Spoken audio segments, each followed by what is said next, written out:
जय श्री विष्णु। भगवान विष्णु सबका मंगल करें। जय सनातनी के इस अंक में आज हम जानेंगे, श्रवण करेंगे वर्ष 2025 में मोक्षदा एकादशी कब है। जानेंगे सही तिथि, शुभ मुहूर्त, पूजा विधि, व्रत कथा। साथ ही जानेंगे पारण का समय, पारण कब और किस चीज से किया जाएगा। एकादशी पर भद्रा कब से कब तक है। मोक्षदा एकादशी पर पंचक है, तो ऐसे में व्रत करें या ना करें। एकादशी का धार्मिक महत्व और व्रत कथा। वर्ष 2025 मोक्षदा एकादशी के दिन भगवान विष्णु की पूजा करने के साथ व्रत करने से मोक्ष की प्राप्ति होती है और हर दिन मंगल होता है। साथ ही हर तरह के सुख समृद्धि की प्राप्ति होती है। वीडियो को पूरा देखें और पसंद आए तो चैनल को सब्सक्राइब और वीडियो को लाइक और शेयर अवश्य करें। और श्री हरि के भक्त हैं तो उनके नाम का एक कमेंट भी करें। हिंदू धर्म में एकादशी का विशेष महत्व है। हर माह और हर कृष्ण पक्ष और शुक्ल पक्ष में एकादशी पड़ती है। ऐसे ही मार्गशीर्ष मास के शुक्ल पक्ष की एकादशी का विशेष महत्व है। इसे मोक्षदा एकादशी के नाम से जाना जाता है। शास्त्रों के अनुसार मोक्षदा एकादशी अत्यंत पुण्यदायी और कल्याणकारी मानी जाती है। इस दिन श्रद्धा, संयम और भक्ति के साथ व्रत रखने से, भगवान विष्णु की विधि विधान से पूजा करने से भक्त के जीवन में संचित पापों का नाश होता है। इसके साथ ही पितरों को भी मोक्ष की प्राप्ति होती है। इसी के कारण इसे मोक्ष देने वाली एकादशी कहा जाता है। इस साल मोक्षदा एकादशी तिथि 2 दिन होने के कारण असमंजस की स्थिति बनी हुई है कि किस दिन मोक्षदा एकादशी का व्रत रखना शुभ होगा। और मोक्षदा एकादशी पर भद्रा और पंचक भी है। पंचांग के अनुसार मार्गशीर्ष मास के शुक्ल पक्ष की एकादशी तिथि 20 नवंबर रात 9:29 पर आरंभ हो रही है, जो 1 दिसंबर सुबह 7:01 पर समाप्त हो रही है।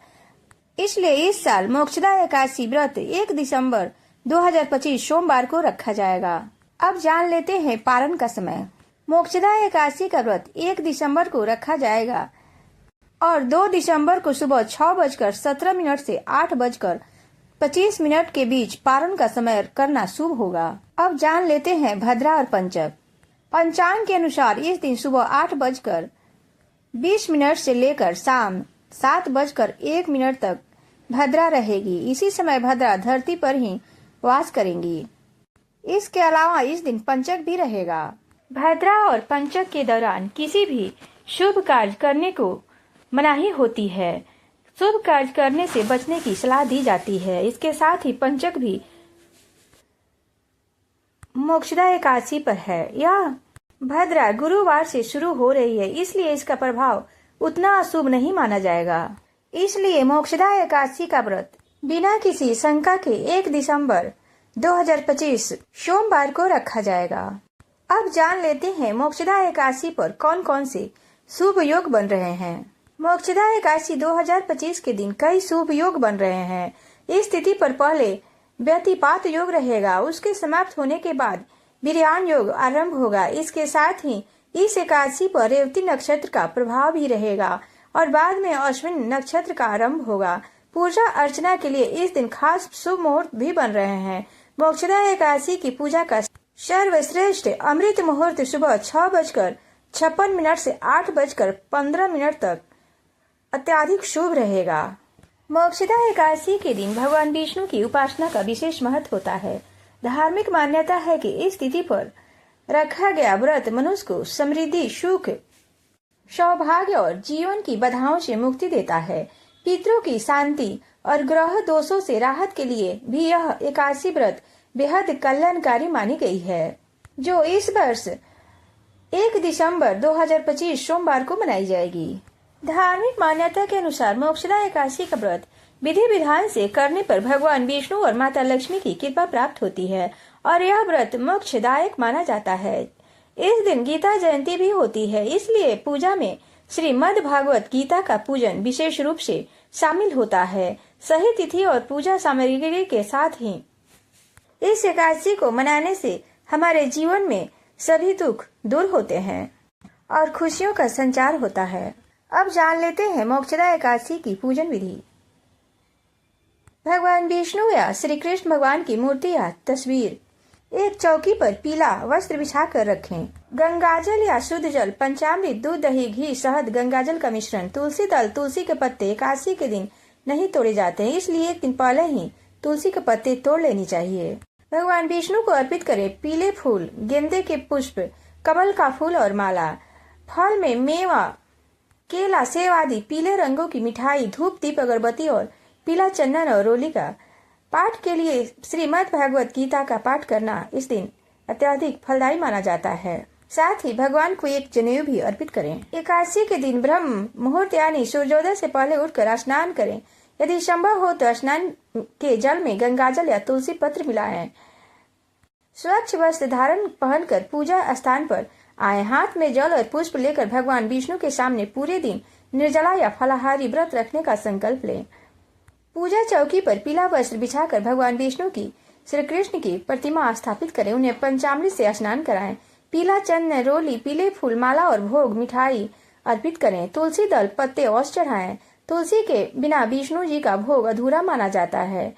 घी का दीपक जलाकर साथ ही धूप भी जलाएं और ओम नमो भगवते वासुदेवाय मंत्र का जाप करें। गीता जयंती पर गीता पूजन करें और पाठ करें। भगवान विष्णु के पास श्रीमद् भागवत गीता को रखें। गीता को पीले वस्त्र में पर रखकर उनका पूजन करें। पूरे दिन गीता का पाठ या कम से कम 11वें अध्याय का पाठ अवश्य करें। दिन भर केवल फलहार, फल, दूध, पानी ग्रहण करें। चावल या अनाज का सेवन बिल्कुल भी नहीं करें। संध्या आरती और जागरण शाम को तुलसी के पौधे के पास दीपक अवश्य जलाएं और भगवान विष्णु की आरती उतारे। रात्रि में जागरण करते हुए रात भर जागकर भजन कीर्तन करना विशेष फलदायी माना जाता है। द्वादशी के दिन 2 दिसंबर का शुभ समय सुबह 6:57 से 9 बजे तक पारण का समय है। इसके भीतर ही पारण करना अनिवार्य माना जाता है। पारण किस चीज से करें यह भी एक अनिवार्य विषय है, क्योंकि एकादशी का पारण विशेष महत्वपूर्ण होता है।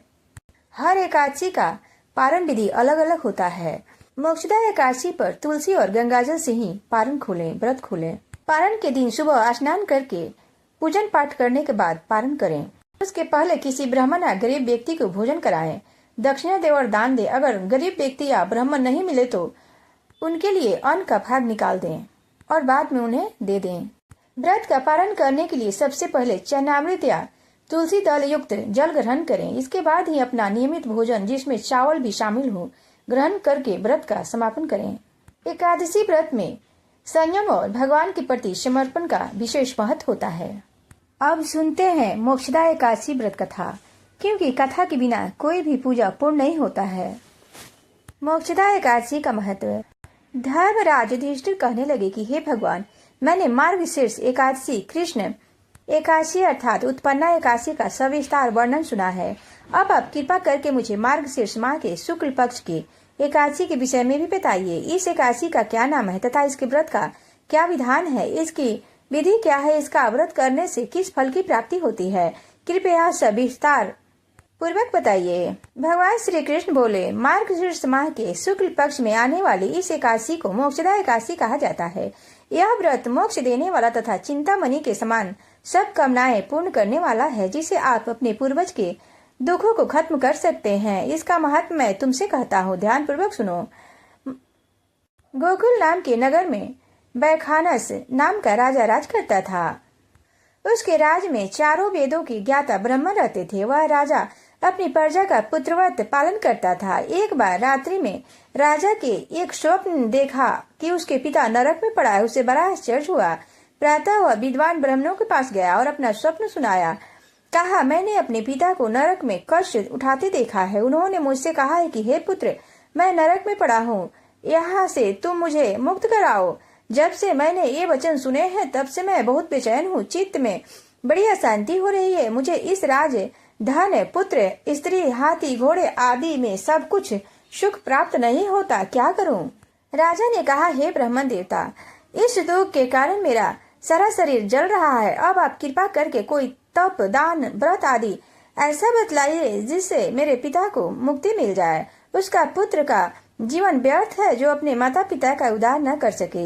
एक उत्तम पुत्र जो अपने माता पिता तथा पूर्वजों का उद्धार करता है, वह 1000 मूर्ख पुत्रों से अच्छा है। जैसे एक चंद्रमा सारे जगत में प्रकाश भर देता है, परंतु हजारों तारे नहीं कर सकते। ब्राह्मण ने कहा, हे राजन, यहाँ पास ही भूत भविष्य वर्तमान के ज्ञाता पर्वत ऋषि का आश्रम है। आपकी समस्या का हल वे जरूर करेंगे। ऐसा सुनकर राजा मुनि के आश्रम पर गया।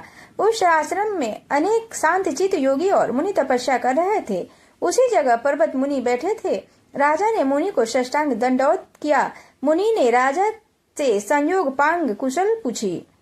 राजा ने कहा कि महाराजा की कृपा से मेरे राज में सब कुछ कुशल है, लेकिन अकस्मात मेरे चित्त में अत्यंत अशांति होने लगी है। ऐसा सुनकर पर्वत मुनि ने अपनी आंखें बंद की और भूत विचारने लगे। फिर बोले, हे राजन, मैंने योग के बल पर तुम्हारे पिता के कुकर्मों को जान लिया है। उन्होंने पूर्व जन्म में कमातुर होकर एक पत्नी को रति दी, किंतु सौत के कहने पर दूसरे पत्नी को ऋतुदान मांगने पर भी नहीं दिया। उसी पाप कर्म के कारण तुम्हारे पिता को नरक में जाना पड़ा। तब राजा ने कहा, इसका कोई उपाय बताइए। मुनि बोले, हे राजन, आप मार्गशीर्ष एकादशी का उपवास करें। उस उपवास के पुण्य को अपने पिता को संकल्प कर दें। इसके प्रभाव से आपके पिता की अवश्य नरक से मुक्ति होगी। मुनि के वचन सुनकर राजा महल में आया और मुनि के कहे अनुसार कुटुंब सहित मोक्षदा एकादशी का व्रत किया। इसके उपवास का पुण्य उसके पिता को अर्पण कर दिया। इसके प्रभाव से उसके पिता को मुक्ति मिल गई और स्वर्ग में जाते हुए वे पुत्र से कहने लगे कि हे पुत्र, तेरा कल्याण हो। यह कहकर स्वर्ग चले गए। मार्ग शीर्ष मास की शुक्ल पक्ष की मोक्षदा एकादशी का जो व्रत करते हैं, उनके समस्त पाप नष्ट हो जाते हैं। इस व्रत से बढ़कर मोक्ष देने वाला और कोई व्रत नहीं है। इस दिन गीता जयंती भी मनाई जाती है। साथ ही यह धनु मास की एकादशी कहलाती है। अतः इस एकादशी का महत्व कई गुना और भी बढ़ जाता है। इस दिन से गीता का पाठ का अनुष्ठान आरंभ करना चाहिए तथा प्रतिदिन थोड़ी देर गीता अवश्य पढ़ना चाहिए, जिसे मनुष्य का कल्याण होता है। जय श्री हरि विष्णु। इसी के साथ हम अपनी वाणी को विराम देते हैं।